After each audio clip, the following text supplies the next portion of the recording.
پارہ نمبر 20۔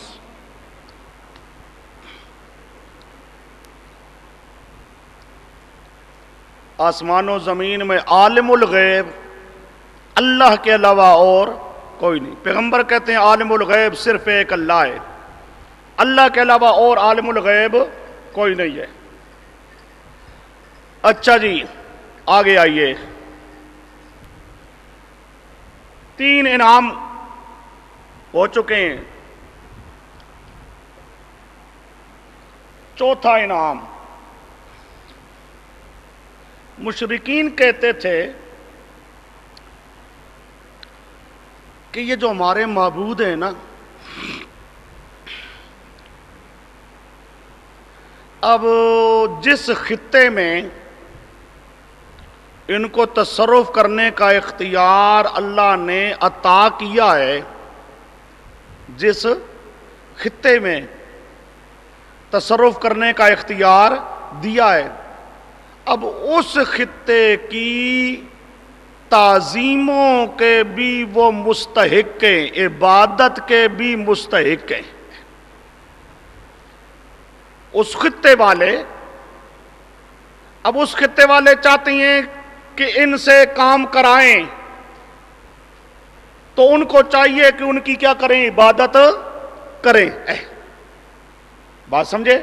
اب جس خطے میں تصرف کرنے کا اختیار دیا گیا، اس خطے کی عبادات بدنی، مالی، لسانی، ہر قسم کی عبادات کا ان کو مستحق بنا دیا گیا، عبادت کا وہ حق رکھتے ہیں، ان کی عبادت کی جائے گی، وہ کام کریں گے، لوگ ان کی کیا کریں گے؟ عبادت۔ وہ لوگوں کے نفع نقصان والے کام کریں گے، تصرفات کریں گے، تو ان کی عبادت، یہ اللہ پاک نے ان کو عبادت کا مستحق بنا دیا۔ اسے کہا جائے گا شرک فی العبادت یا شرک فی الالوہیت۔ یہ جو مشرکین کا عقیدہ ہوگا، اس کا نام شرک فی العبادت، شرک فی الالوہیت۔ اچھا جی،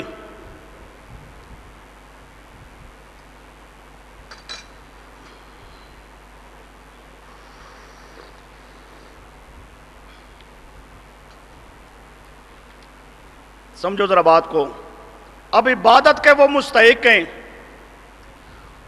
قولی عبادت یعنی ان کو پکارنا، قولی عبادت وہ کہتے تھے ان کو پکارنا اب جائز ہے، یہ ان کا حق ہے کہ ہم ان کو پکاریں، ان کی عبادت کریں، قولی عبادت۔ اسی طرح مالی عبادت، مالی عبادت بکرا چھترا، ان معبودوں کے نام پہ بکرے چھترے دیں، نظر نیاز دیں، مالی عبادت ان کی کریں۔ اسی طرح بدنی عبادت، رکوع سجدہ، ان کے سامنے رکوع کریں، ان کے سامنے سجدہ کریں، وہ ہماری عبادت کا استحقاق رکھتی ہیں، ہمیں چاہیے کہ ہم ان کی کیا کریں؟ عبادت کریں۔ یہ ہے شرک فی العبادت اور شرک فی الالوہیت۔ اور اس کے مقابل آئے گا پیغمبروں کا عقیدہ، پیغمبر کہیں گے عبادت اور عبادت کے لوازم صرف اللہ کے لیے، عبادت اور عبادت کے لوازم کو فی الحال رہنے دو، صرف عبادت، عبادت صرف اللہ کی، عبادت صرف اللہ کی، یعنی بدنی عبادت، مالی عبادت، قولی عبادت اللہ کی کرنی ہے، اس عبادت کے اندر کسی کو شریک بنانے کی اجازت نہیں ہے۔ یہ پیغمبروں کا عقیدہ، اس کا نام ہوگا توحید فی العبادت، توحید فی الالوہیت۔ پیغمبروں کے عقیدے کے لیے ماخذ فَاعْلَمْ أَنَّهُ لَا إِلَٰهَ إِلَّا اللَّهُ، سورۃ محمد آیت نمبر 19 پارہ 26۔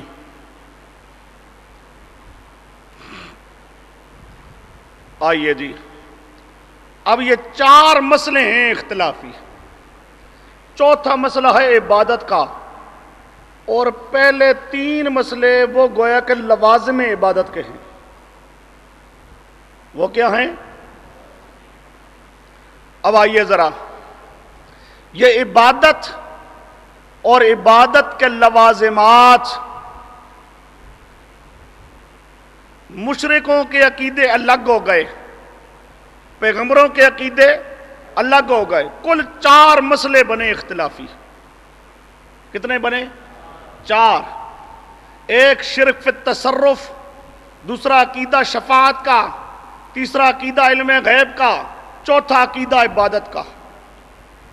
بات سمجھے؟ مشرکوں کا عقیدہ کہ ہمارے معبود تصرف کرنے کا اختیار رکھتے ہیں، اللہ نے عطائی طور پہ ان کو اجازت دے دی ہے، ہمارے معبود اللہ کے لاڈلے پیارے ہیں، اللہ سے منوا لیتی ہیں، ہمارے معبود ہماری پکاریں سنتے ہیں، ہمارے حال جانتے ہیں، ہمارے معبود عبادت کے مستحق ہیں۔ اس کے مقابل پیغمبروں کا عقیدہ تصرف کرنے والا صرف اللہ، اللہ نے کسی اور کو عطائی طور پہ بھی تصرف کرنے کی اجازت نہیں دی، اللہ سے منوا سکنے والا، کروا سکنے والا کوئی نہیں ہے، غائبانہ سننے والا، جاننے والا کوئی نہیں ہے سوائے اللہ کے، اور عبادت صرف اللہ کی، عبادت اللہ کے علاوہ کسی اور کے کرنے کی اجازت نہیں۔ یہ 4 مسئلے، اور پہلے سمجھا چکا ہوں جو شفاعت والا مسئلہ ہے یہ شرک فی التصرف کا تتمہ ہے۔ شرک فی التصرف کا کیا ہے؟ کس طرح؟ یعنی شرک فی التصرف میں تھا کر سکتے ہیں، شفاعت میں آ گیا کروا سکتے ہیں، تو یہ بھی تصرف ہو گیا، کرنا ہو گیا۔ بات سمجھے؟ اس طرح شفاعت کا عقیدہ کیا ہے؟ شرک فی التصرف کے لیے تتمہ، اور آگے عقیدہ علم غیب کا، حاضر ناظر کا، پھر عقیدہ عبادت کا۔ یہ ایک طرف مشرکوں کے عقیدے اور ایک طرف پیغمبروں کے عقیدے۔ اب آئیے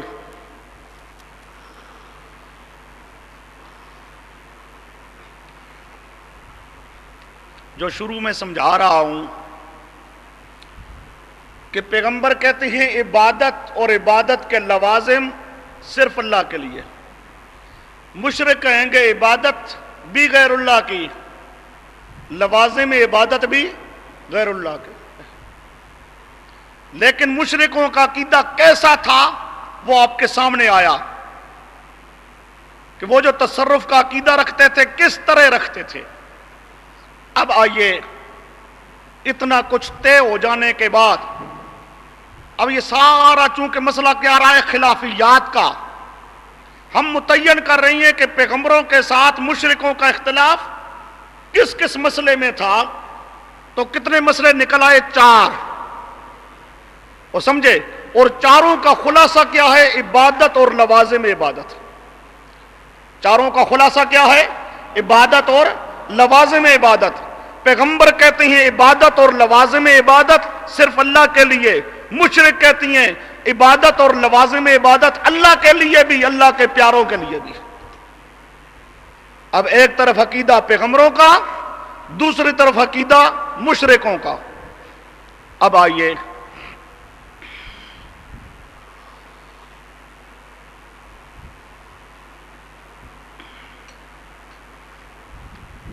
یہاں ایک سوال ہوتا ہے،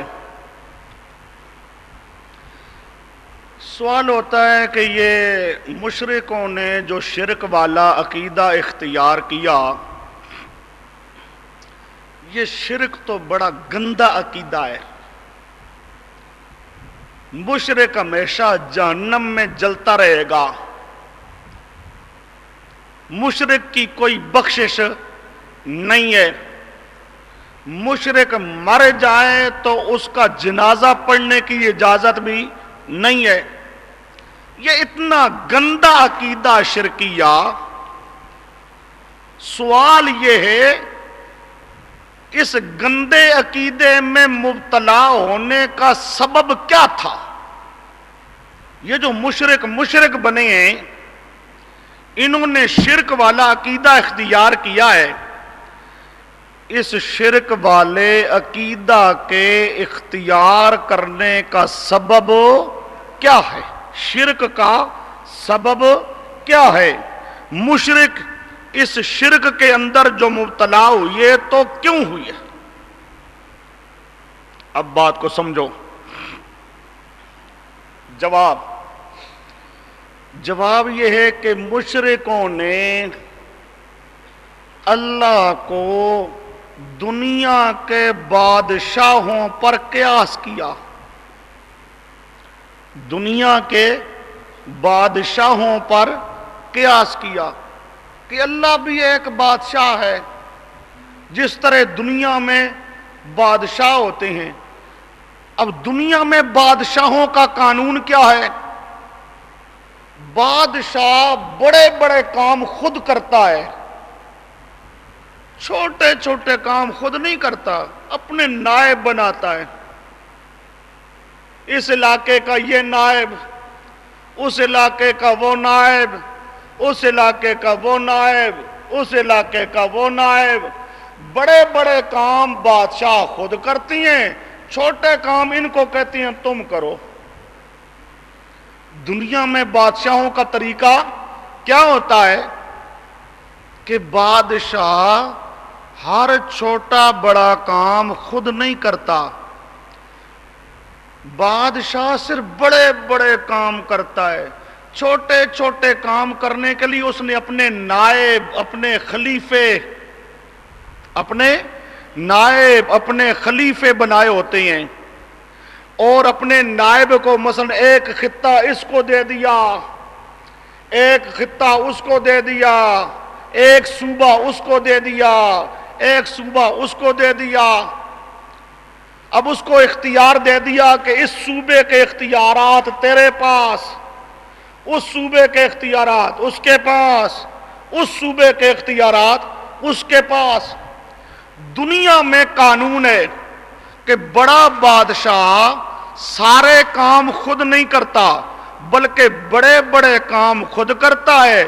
چھوٹے چھوٹے کاموں کے لیے اس نے اپنے نائب بنائے ہوتے ہیں. اسی طرح مشرکوں نے سمجھا کہ اللہ بھی تو ایک بادشاہ ہے. اللہ بھی کیا ہے؟ بادشاہ ہے. تو سارے کام اللہ خود نہیں کرتا ہوگا، بلکہ اللہ نے یہ اپنے پیر فقیر، یہ اپنے لاڈلے پیارے، اس علاقے کا یہ ہے، اس علاقے کا وہ ہے، اس علاقے کا وہ ہے، اس علاقے کا وہ ہے. تو اللہ بھی اپنے ان لاڈلوں کو، پیاروں کو اختیار دے دیتا ہے، اس علاقے کے کام تو کر، اس علاقے کے کام تو کر، اس علاقے کے کام تو کر. تو شرک میں مبتلا ہونے کا سبب کیا ہے؟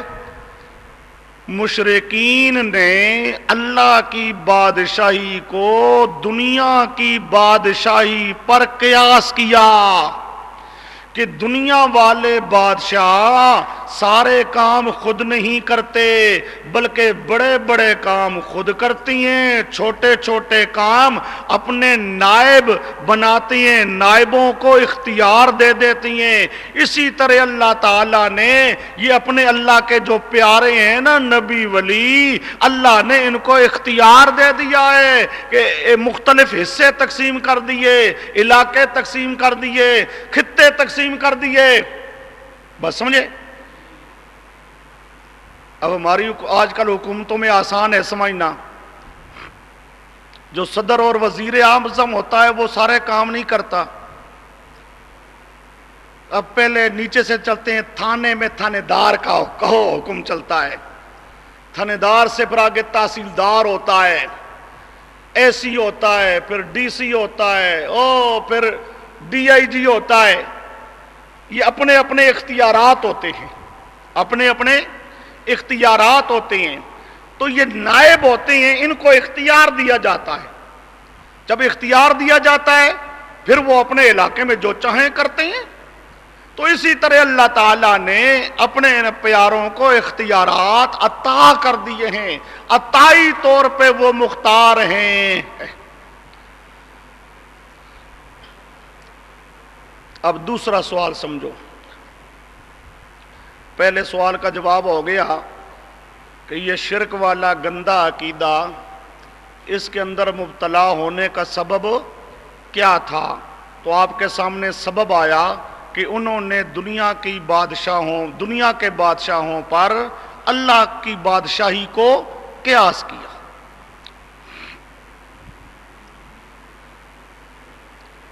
دوسرا سوال یہ ہے کہ یہ قیاس تو غلط ہے. اللہ کو دنیا کے بادشاہوں پر قیاس کرنا غلط ہے. یہ دنیا والے بادشاہ تو مجبور ہیں بیچارے، اللہ تو کوئی مجبور نہیں ہے. اللہ سارے کام خود کر سکتا ہے، یہ تو کر سکتے نہیں ہیں نا. دنیا والے بادشاہ تو سارے کام کر سکتے نہیں ہیں نا، لیکن اللہ تو سب کچھ کر سکتا ہے. تو اللہ کو دنیا کے بادشاہوں پر قیاس کرنا تو غلط ہے. یہ قیاس کیا ہے؟ غلط ہے. لیکن سوال یہ ہے کہ اس غلط قیاس کا منشا کیا ہے؟ انسان غلط ہو جاتا ہے، لیکن غلطی کرنے کی کوئی نہ کوئی کیا ہوتی ہے؟ بنیاد ہوتی ہے. یہ غلط قیاس تو کیا مشرکوں نے. یہ مشرکوں کا قیاس کیا تھا؟ غلط تھا. مشرکوں کا قیاس کیا تھا؟ غلط تھا. لیکن سوال یہ ہے اس غلط قیاس کی بھی تو کوئی بنیاد ہوگی. غلط قیاس کی بھی کوئی کیا ہوگی؟ بنیاد ہوگی.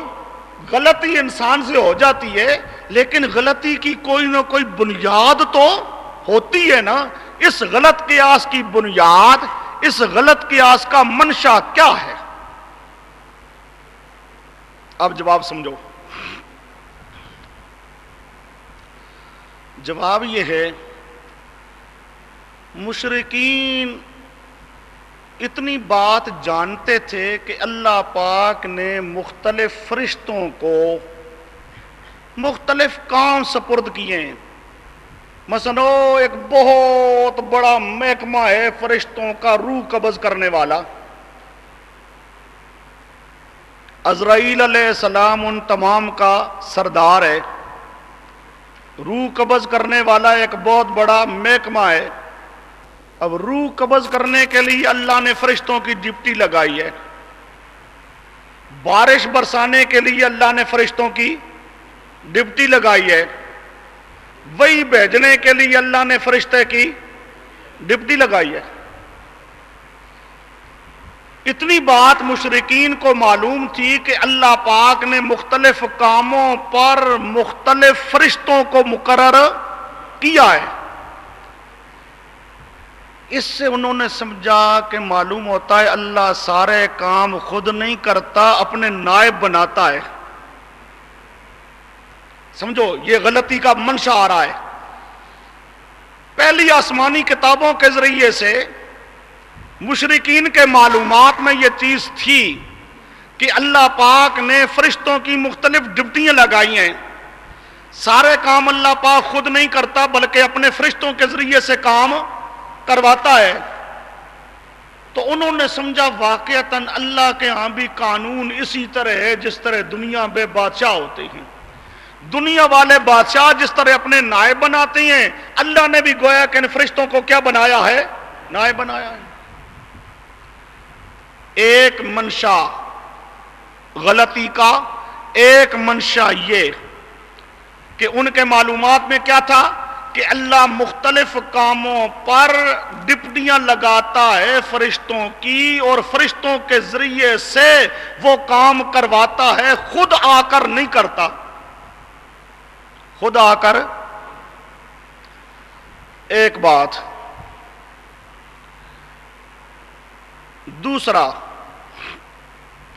انہوں نے دیکھا کہ اللہ کے جو نیک بندے ہیں نا، نبی ولی، ان کی دعائیں جلدی قبول ہو جاتی ہیں. ان کی دعائیں جلدی قبول ہو جاتی ہیں. اللہ ہر ایک کی دعا قبول کرتا ہے جب چاہتا ہے، لیکن عام طور پہ یہ ہوتا ہے کہ انبیاء اور اولیاء کی دعائیں جلدی قبول ہوتی ہیں بنسبت اوروں کے، جلدی قبول ہوتی ہیں بنسبت اوروں کے. یہ دو باتیں. اب سمجھو ذرا بات کو. اس غلط قیاس کا منشا کیا ہے جی؟ دو چیزیں. غلط قیاس کا منشا دو چیزیں. ایک، ان کے معلومات میں تھا کہ اللہ پاک نے فرشتوں کی ڈپٹیاں لگائی ہیں، تو فرشتے تو اللہ کے حکم پر عمل کرتے تھے. کیا کرتے تھے؟ اب انہوں نے دیکھا کہ فرشتے اللہ کے حکم کے مطابق عمل کرتی ہیں. اب اس سے انہوں نے یہ عقیدہ بنایا کہ اللہ نے فرشتوں کو اختیار دے دیا ہے یہ کام کرنے کا. یہ جو مختلف ڈپٹیاں لگائی ہیں، تم یہ کام کرو، یہ کام کرو، یہ کام کرو. یہاں سے مشرکوں نے کون سا عقیدہ تراشا کہ اللہ پاک نے ان کو تصرف کرنے کا اختیار دیا. تصرف کرنے کا کیا دیا؟ فرشتوں کی ڈپٹیاں اللہ پاک نے لگائی ہوئی ہیں. فرشتوں کو اللہ پاک کہتا ہے تم یہ کام کرو، تم یہ کام کرو، تم یہ کام کرو. یہ پہلا منشا ہے غلطی کا. یہاں سے انہوں نے عقیدہ تراشا کہ معلوم ہوتا ہے اللہ سارے کام خود نہیں کرتا، بلکہ اللہ اپنے نائب بناتا ہے، ان کو اللہ اختیار دے دیتا ہے. ان فرشتوں کو اللہ نے اختیار دے دیا ہے. تو یہاں سے انہوں نے عقیدہ بنایا تصرف کا. کیا بنایا؟ پھر نائب فرشتے ہیں، آگے پیر فقیر یہ بھی نائب بن گئے. تصرف کرنے کا اللہ نے ان کو اختیار دے دیا. ایک. دوسرا، نیک لوگوں کی دعائیں جلدی قبول ہوتی ہیں. اب جلدی قبول ہوتی ہیں، یہاں سے انہوں نے سمجھا ہاں یہ اللہ کے لاڈلے ہیں نا، یہ اللہ کے پیارے ہیں نا. اب جلدی قبول ہونے کا معنی اور مطلب انہوں نے سمجھا کہ یہ منوا لیتے ہیں. یہاں سے انہوں نے عقیدہ بنایا شفاعت غالبہ کا. اب سمجھو اس غلط قیاس کا منشا دو چیزیں. غلط قیاس کا منشا دو چیزیں. ایک چیز فرشتوں کی ڈپٹیاں لگانا، اس سے انہوں نے عقیدہ کون سا بنایا؟ تصرف والا. دوسرا، نیک لوگوں کی دعاؤں کا قبول ہونا، اس سے انہوں نے عقیدہ نکالا کون سا؟ شفاعت غالبہ کا. اس غلط قیاس کا منشا دو چیزیں. اس غلط قیاس کا منشا. اچھا جی، اب یہ جواب تو آپ کے سامنے آ چکا ہے. یہ دو چیزیں تھیں. غلط قیاس کا منشا کیا تھی؟ دو چیزیں تھیں. لیکن یہ غلط ہے. کس طرح غلط ہے؟ اب انہوں نے فرشتوں کی جو اللہ نے ڈپٹیاں لگائی تھیں، ڈپٹیاں لگائی تھیں، کیا مطلب؟ فرشتوں کو حکم تھا ایسے کرو، ایسے کرو، ایسے کرو. وہ اللہ کے حکم پر عمل کرتے تھے. کیا کرتے تھے؟ اللہ کے حکم پر. اب جواب سمجھو رہے بات کو. اب فرشتے جو کچھ کرتے تھے انہوں نے یہاں سے عقیدہ بنایا تصرف کا، حالانکہ یہ تصرف نہیں تھا، یہ تعمیل حکم تھا. فرشتے تو اللہ کے حکم پر عمل کرتے تھے. فرشتے اللہ کے حکم پر کیا کرتے تھے؟ یہ جو فرشتوں کی اللہ نے ڈپٹیاں لگائی ہیں، یہاں کیا تھا؟ تعمیل حکم. اور کیا تھا اس میں؟ تعمیل. اور انہوں نے کیا سمجھا؟ تصرف. یہ انہوں نے غلط سمجھا. اصل میں کیا تھا؟ تعمیل حکم. اور انہوں نے کیا سمجھا؟ تصرف کرنے کا اختیار اللہ نے دے دیا ہے اور پیاروں کی دعائیں قبول ہوتی ہیں. یہ تھا استجابت دعا. یہ کیا تھا؟ استجابت دعا، کہ نیک لوگوں کی دعائیں جلدی قبول ہوتی ہیں. اس استجابت دعا کو انہوں نے بنا لیا شفاعت غالبہ. اصل میں وہ کیا تھی؟ استجابت دعا. اس استجابت دعا کو انہوں نے کیا بنا دیا؟ شفاعت غالبہ. اچھا جی، تو اب آپ کے سامنے دو سوال اور دونوں کے جواب آئے. پہلا تھا کہ شرک میں مبتلا ہونے کا سبب، جواب آیا دنیا کے بادشاہوں پر قیاس۔ پھر دوسرا سوال آیا اس قیاس کا منشا، تو منشے کا جواب آیا دو چیزیں ہیں، دو، ایک فرشتوں کی ڈپٹیاں لگانا، دوسرا نیک لوگوں کی دعائیں۔ یہ تو ہو گیا، لیکن اب مشرکوں کے عقیدے کی تردید بھی کرنی ہے، اس لیے آگے میں نے سمجھایا آپ کو کہ یہ جو دو چیزیں منشا انہوں نے بنائی ہیں، ایک سے انہوں نے عقیدہ تصرف کا نکالا، دوسرے سے انہوں نے عقیدہ شفاعت کا نکالا۔ یہ دونوں عقیدے نکالنے ان کے غلط ہیں۔ کیوں؟ فرشتوں کے اندر عقیدہ تصرف کا، وہاں اللہ نے ان کو تصرف کرنے کا اختیار نہیں دیا تھا، بلکہ اللہ پاک کے حکم پر وہ عمل کرتے تھے، وہ تعمیل حکم تھا، ان کو تصرف کرنے کا اختیار نہیں تھا۔ اور نیک لوگوں کی دعاؤں میں وہاں کیا ہے؟ استجابت دعا ہے، وہاں شفاعت غالبہ نہیں ہے۔ اب آپ کے سامنے یہ سارا سوال جواب آ گیا، بات واضح ہو گئی کہ گندے عقیدے میں مبتلا ہونے کا سبب اور سبب کا منشا۔ اب اس کا ماخذ، یہ جتنی بات میں نے آپ کے سامنے پیش کی ہے، اس چیز کا ماخذ ہو۔ آئیے شروع سے سمجھاتا آ رہا ہوں، ہم نے جو بات کرنی ہے اللہ پاک کے فضل و کرم سے، اس کے لیے ہم نے ماخذ پیش کرنا ہے۔ کوئی آدمی یہ نہ کہے ان کی اپنی بات ہے، ہم جو بات کہیں گے اللہ پاک کے فضل و کرم سے اس کے لیے کوئی نقل پیش کریں گے، سند پیش کریں گے، ماخذ پیش کریں گے۔ آئیے ماخذ، آپ کے پاس پہلا ماخذ لکھا ہے، یہ شاہ ولی اللہ صاحب رحمت اللہ تعالی علیہ کی ایک بڑی مفصل عبارت ہے، اس عبارت میں سے تھوڑا سا حصہ میں نے لکھا ہے۔ آپ کے پاس ہے عبدو اللہ، عبد اللہ وتقربوا الیہ فآتاہم اللہ الالوہیۃ۔ اب ذرا سمجھنا، عبد اللہ، یہاں شاہ صاحب کی جو عبارت ہے اس سے پہلے تھوڑے سے لفظ ہیں، ایک دو، ذہبوا الی ان الصالحین من قبلہم عبد اللہ، ذہبوا الی ان الصالحین من قبلہم، ان مشرکوں کا مذہب تھا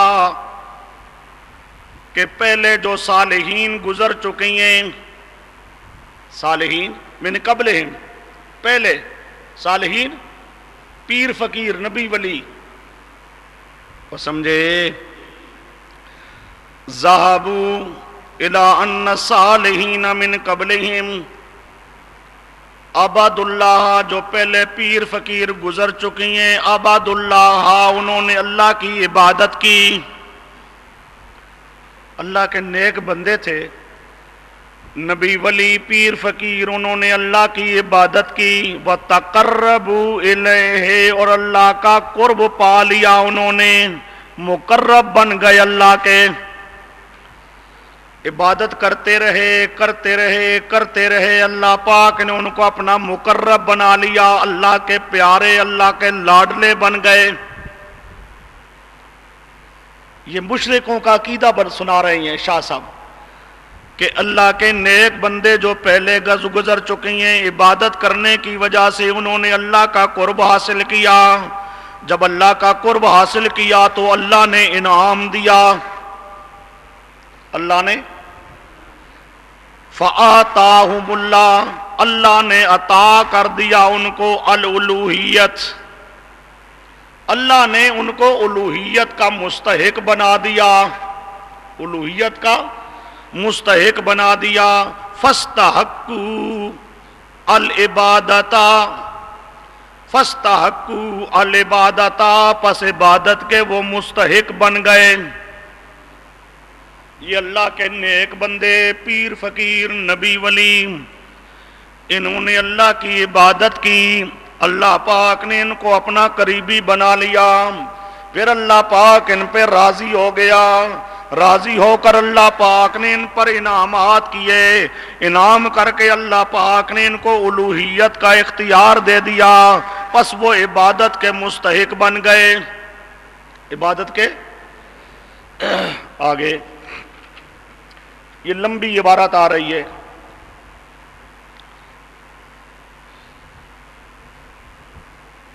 میں تھوڑی سی عبارت سنا دیتا ہوں، لکھنے کی ضرورت نہیں ہے، بات کو سمجھ لو صرف۔ اب وہ عبادت کے مستحق بن گئے۔ آگے لکھتے ہیں شاہ صاحب، کما ان ملک الملوک، وہی بادشاہوں پر قیاس، کما ان ملک الملوک، بادشاہوں کا بھی بادشاہ یعنی بڑا بادشاہ، بڑا بادشاہ، یخدمہ عبدہ، اس کے جو غلام ہوتے ہیں اس کی خدمت کرتی ہیں، فیحسن خدمتہ، اچھی خدمت کرتی ہیں، فیؤتیہ خلعۃ الملک، وہ ان کو بادشاہی سپرد کر دیتا ہے، اپنا نائب بنا دیتا ہے، اس علاقے کا تو بادشاہ، اس علاقے کا تو بادشاہ، سمجھے؟ وہ خادم ہوتی ہیں، وہ ان کو بادشاہ بنا دیتا ہے، وَيُفَوِّضُ إِلَيْهِ تَدْبِيرَ بَلَدٍ مِّن بِلَادِهِ، اور عطا کر دیتا ہے اس کو کسی شہر کا تدبیر کرنا، تصرف کرنا، شہر کا، علاقے کا، خطے کا، مخصوص خطے دے دیتا ہے، اس علاقے کے تدبیریں اور تصرف کا مالک تو ہے، اس علاقے کا تو ہے۔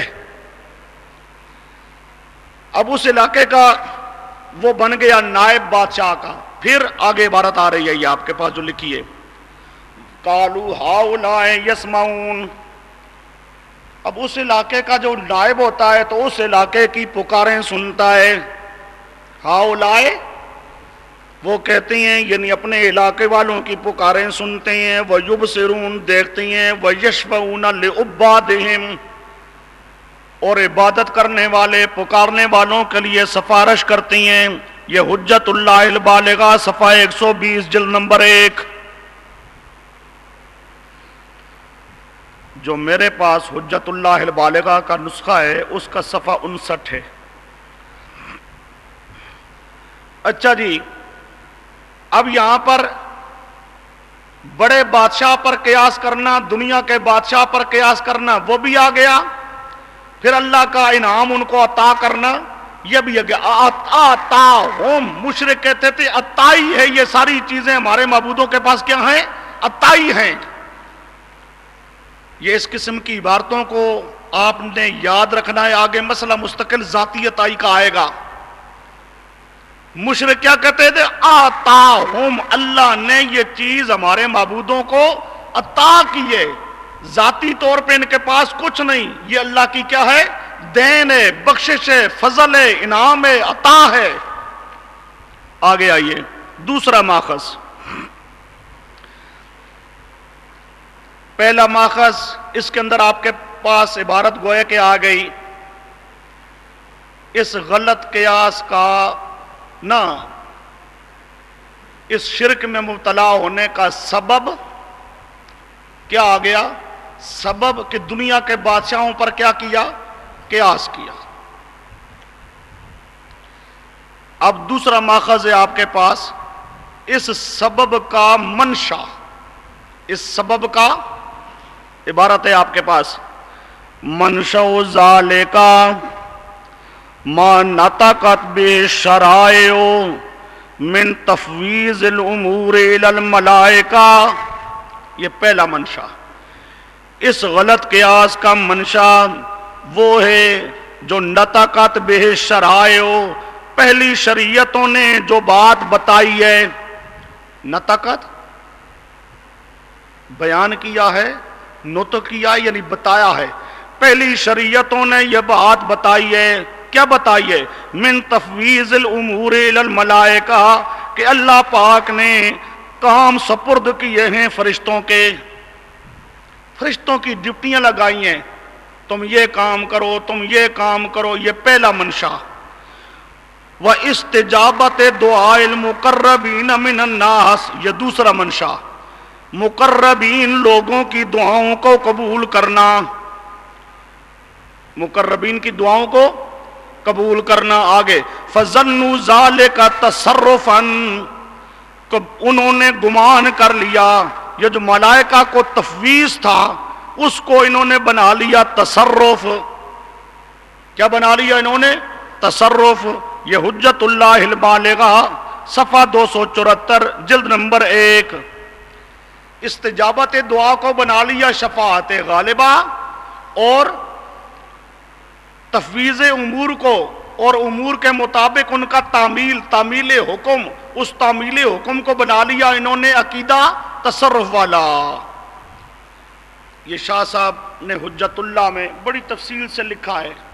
وہ پوری عبارت بہت لمبی ساری عبارت ہے، 2-3 عبارتیں ہیں یہ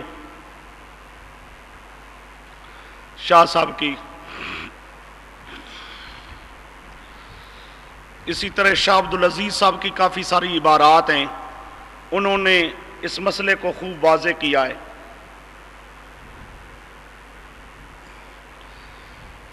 اچھا جی، اب آئیے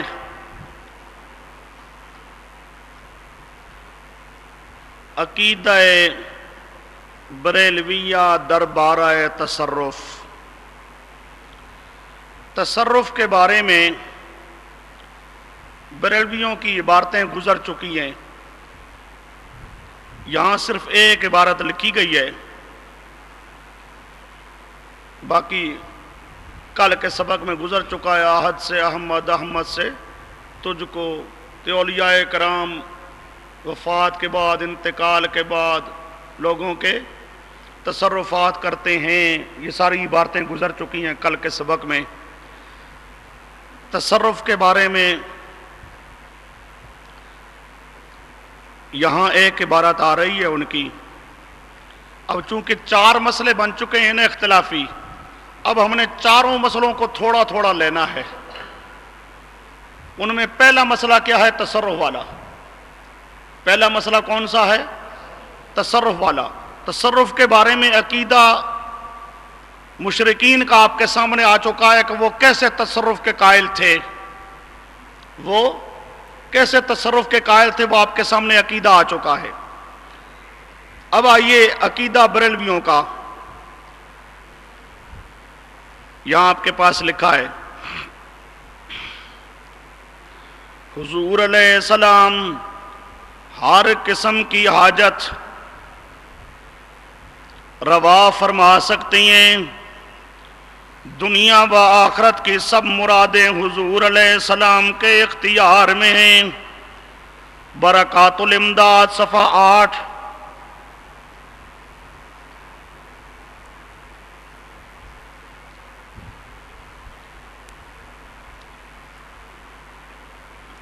مشرکین کا جو عقیدہ تصرف کا تھا، وہ دونوں جہان میں تصرف مانتے تھے. کیا خیال ہے یار؟ کو اچھا جواب دو. دونوں جہان میں تصرف ہو، ایک جہان میں بھی نہیں مانتے تھے. دونوں جہان میں تصرف کا اختیار ہو نہیں، ایک جہان میں تصرف کا اختیار ہو نہیں، بلکہ بعض خطوں میں، بعض علاقوں میں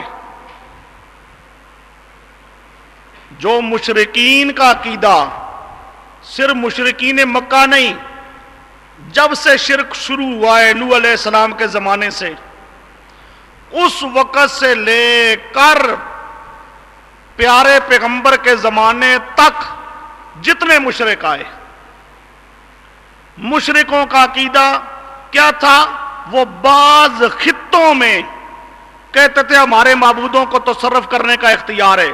نہ سارے جہان میں مانتے تھے اختیار، نہ دونوں جہان میں. لیکن یہاں عبارت دیکھو، دنیا و آخرت کی سب مرادیں. یہ مولانا احمد رضا خان کی عبارت ہے، اعلیٰ حضرت کی. پہلے زمانے کے جتنے مشرک گزر چکے ہیں، ان تمام مشرکوں کا سردار مشرک آیا ہے. وہ پہلے زمانے کے جتنے مشرک تھے وہ کہتے تھے بس جی بعض علاقوں میں، عیسیٰ کہ نہیں یہ قید، یہ عقیدہ مقید ہو جائے، نہیں آزاد ہونا چاہیے، آزادی کا دور ہے جی، عقیدہ یوں نہیں کہ بعض خطوں کے سکی قید ہو، جہان کی قید ہو، نہیں دونوں جہان، آگے سب مرادیں، اور پہلی عبارت ہے حضور علیہ السلام ہر قسم کی حاجت، آگے سب مرادیں اور پہلے لفظ ہے ہر قسم، کوئی چھوٹے بڑے کا فرق ہے؟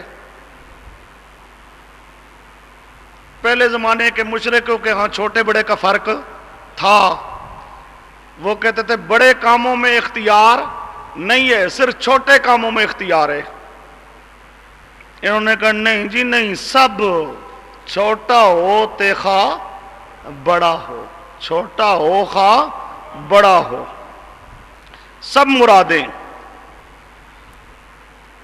پھر یہاں کوئی یہ فرق بھی ہے اٹل فیصلے کا،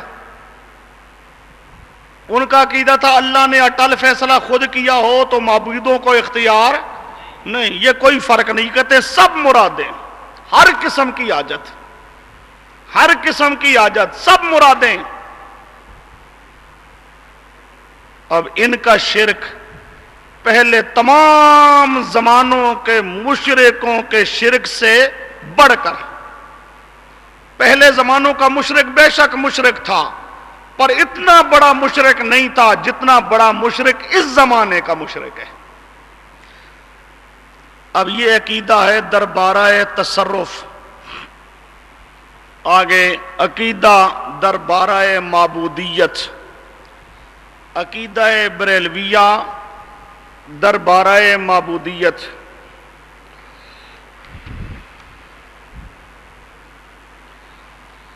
یہاں ایک تھوڑی سی بات اور بھی سمجھتے جاؤ،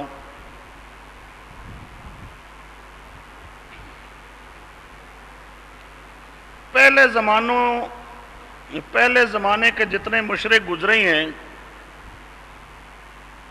وہ شرک میں مبتلا اس لیے ہوئے کہ انہوں نے اللہ کی بادشاہی کو دنیا کے بادشاہوں پر قیاس کیا۔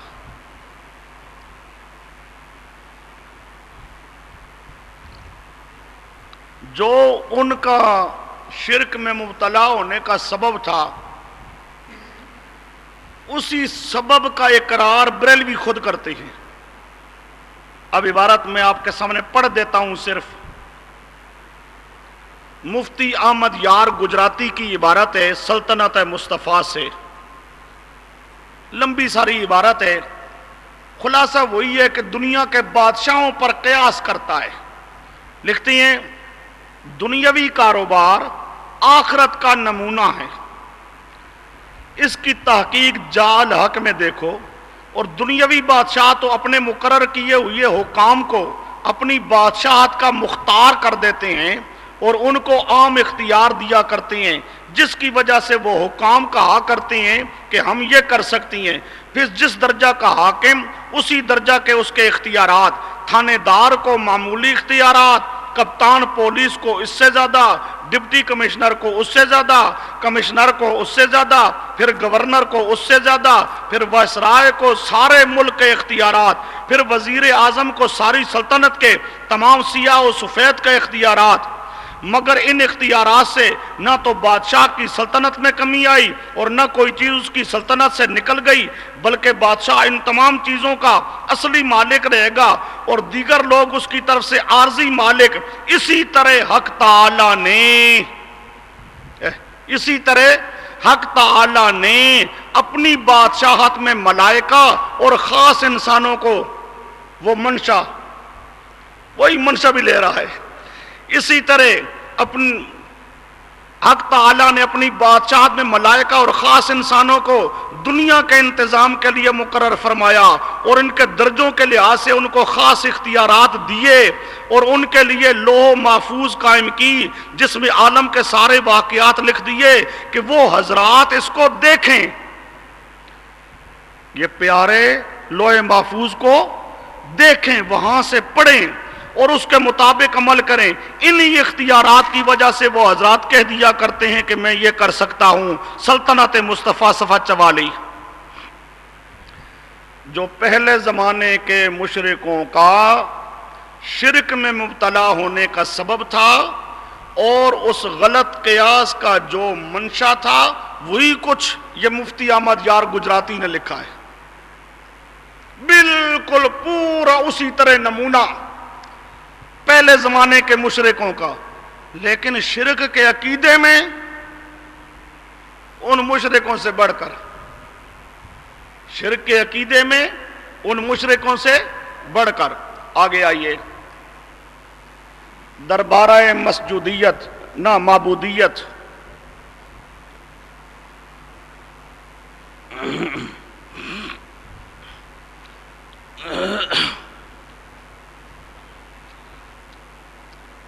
مولوی محمد یار فریدی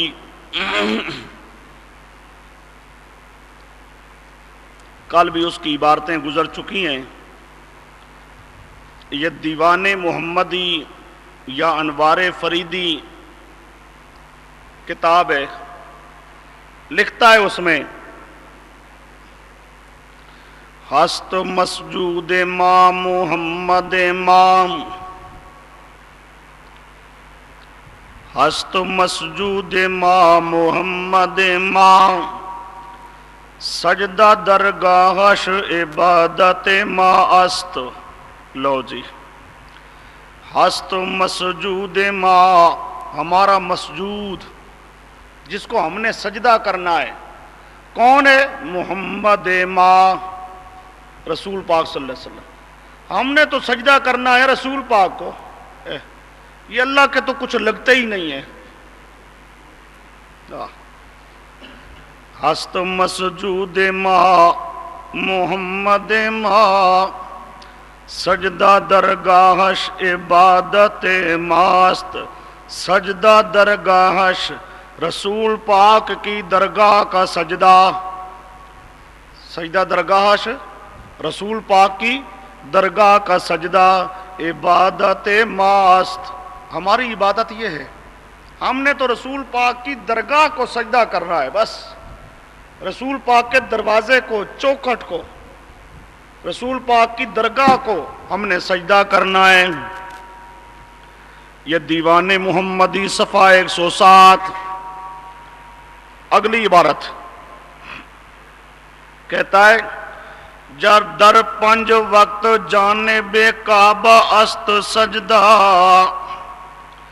در پنج وقت جانب کعبہ است سجدہ، در ہر زمان بسوئے محمد نماز ما. معاذ اللہ. یہ دیوان محمدی صفحہ 109. در پنج وقت جانب کعبہ، کعبہ کی طرف جو ہم سجدہ کرتے ہیں 5 وقت، 5 نمازیں ہیں، 5 وقت میں تو سجدہ کرتے ہیں کدھر؟ کعبہ کی طرف. لیکن در ہر زمان، در ہر زمان بسوئے محمد نماز ما، ہر وقت رسول پاک کی طرف ہماری نماز ہے. اللہ کے لیے تو 5 وقت مقرر ہیں، رسول پاک کے لیے کوئی وقت؟ ہر وقت رسول پاک کی عبادت ہے، ہر وقت رسول پاک کی عبادت. آگے لکھتا ہے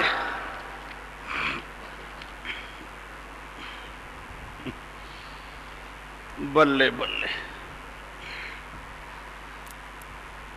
گرن مسجودش محمد مصطفیٰ است. توبہ. گرن مسجودش محمد مصطفیٰ است، ای محمد یار غدار بود. دیوان محمدی صفحہ 112. معاذ اللہ. گرن مسجودش محمد مصطفیٰ است. کہتا ہے اگر میرا مسجود محمد مصطفیٰ نہ ہو، یعنی میں تو ہر وقت سجدہ کرتا ہوں محمد مصطفیٰ کو، اگر محمد مصطفیٰ کو سجدہ نہ کروں تو ای محمد یار غدار بود، پھر تو محمد یار غدار ہو گیا۔ گویا کہ جو رسول پاک کو سجدہ نہیں کرتا وہ رسول پاک کا کیا ہے؟ غدار ہے۔ گرن مسجودش محمد مصطفیٰ است، ای محمد یار غدار بود، اگر اس کا مسجود محمد مصطفیٰ نہ ہو تو محمد یار تو غدار ہو گیا۔ تو کہتا ہے میں تو کبھی غدار نہیں ہوتا جی، میں تو ہر وقت محمد مصطفیٰ کے سامنے سجدہ کروں گا۔ یہ معبود ہونے میں، ایک تو یہ تصرف کرنے میں اللہ کے ساتھ شریک، ایک عبادت میں سجدے میں صاف کہتا ہے میں تو عبادت کروں گا محمد کریم کی، سجدہ کروں گا محمد کریم کو۔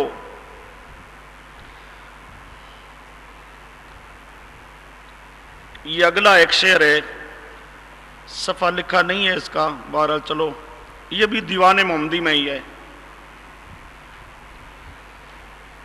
کہتا ہے بے پا نال عبودیت، بے سر تاج الوہیت، بے پا نال عبودیت، پاؤں میں عبد ہونے کا جوتا ہے، پاؤں میں عبد ہونے کا جوتا، بے سر تاج الوہیت، لیکن سر میں الہ ہونے کا تاج ہے۔ رسول پاک الہ ہیں، اور دیکھو رسول پاک کیا ہیں؟ الہ ہیں۔ پاؤں میں عبد ہونے کا جوتا، سر میں معبود الہ ہونے کا تاج، کہتا ہے خدا یکتا کی یکتائی کا نقشہ بن کے نکلیں گے۔ قیامت کے دن خدا یکتا کی یکتائی کا نقشہ، جو خدا اکیلا ہے نا، اس اللہ کی یکتائی وحدت کا نقشہ، نمونہ، صورت بن کے رسول پاک نکلیں گے معاذ اللہ۔ خدا یکتا کی یکتائی کا نقشہ بن کے نکلیں گے۔ یہ آگے ایک اور عبارت ہے آپ کے پاس، یہ پہلے 4 شعر یہ تو ہیں محمد یار فریدی کے، اگلی 5ویں عبارت آ رہی ہے، یہ عبارت ہے مفتی احمد یار گجراتی کی، اور اسی طرح یہ عبارت ہے اعلیٰ حضرت کی۔ یہ پہلے 4 حوالوں میں ممکن ہے نا کو بریلوی کہے جی وہ پتہ نہیں جی محمد یار کون ہے تے کون نہیں، حالانکہ پہلے میں سمجھا چکا ہوں محمد یار کی دیوان محمدی، اس کے اوپر احمد سعید کاظمی کی گوئے کے تصدیق ہے جو آج کل مل رہی ہے، لیکن اس سے ہٹ کر یہ اب آگے 2 حوالے ہیں، ایک مفتی احمد یار گجراتی کا، دوسرا مولانا احمد رضا خان بریلوی کا۔ لکھتی ہیں جملہ فرائض فرو ہیں،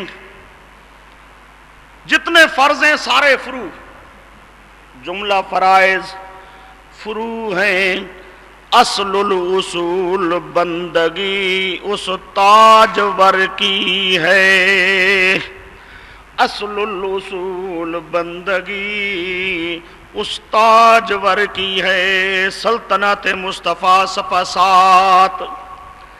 جملہ فرائض فرو ہیں، نماز روزہ حج وغیرہ یہ جتنے فرائض ہیں یہ تو جی فرو ہیں، اصل وہ سمجھے، بلکہ اصل الاصول، اصل الاصول بندگی، بندگی عبادت کس کی؟ اس تاجور، تاج والا، اور سمجھے تاج بارو، تاج، ہاں آ گئے تاج والے۔ اصل الاصول بندگی اس تاجور کی ہے، یہ سلطنت مصطفیٰ صفحہ 7، اور یہی عبارت ہے ہدایت بخشش صفحہ 73 جلد نمبر 1، یہ ہدایت بخشش مولوی احمد رضا خان کی، ہدایت بخشش صفحہ 73 جلد نمبر 1۔ تصرف میں بھی اللہ کے ساتھ اوروں کو شریک بنا لیا، اور معبود ہونے میں بھی اللہ کے ساتھ اوروں کو شریک بنا لیا۔ اب عقیدہ شیعہ،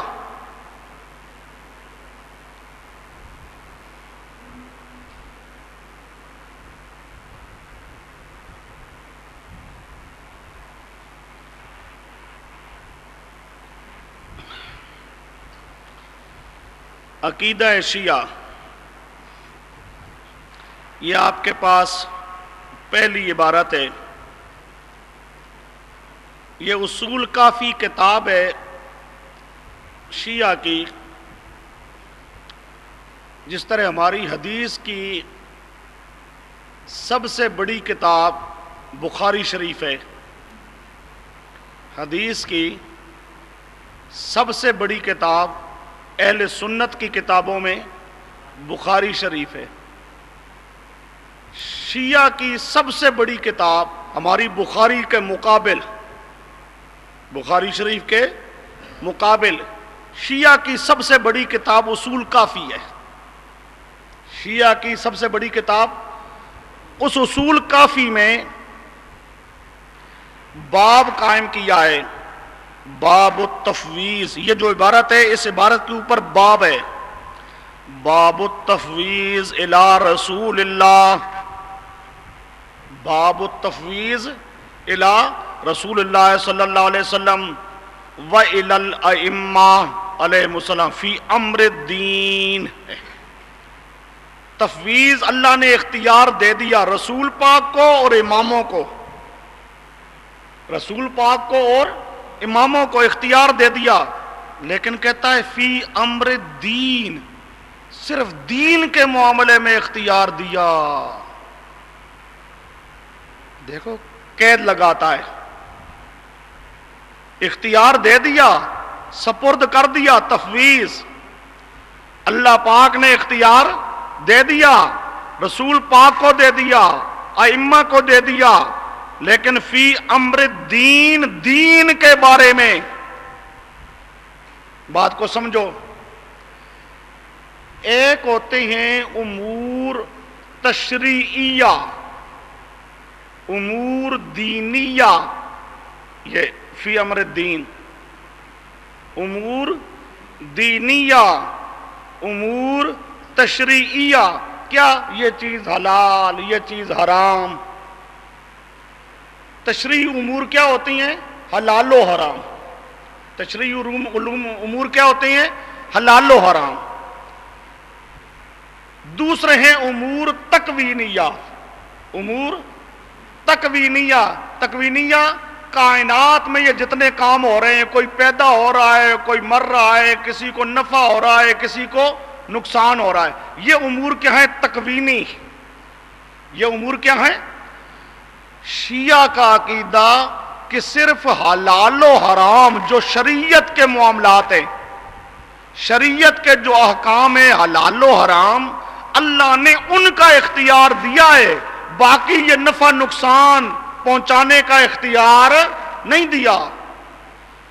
ہاں سمجھو شیعہ کا عقیدہ جو اصول کافی بتا رہی ہے، اصول کافی میں وہ کہتا ہے یہ تفویض اللہ نے سپرد کر دیا، اختیار دے دیا۔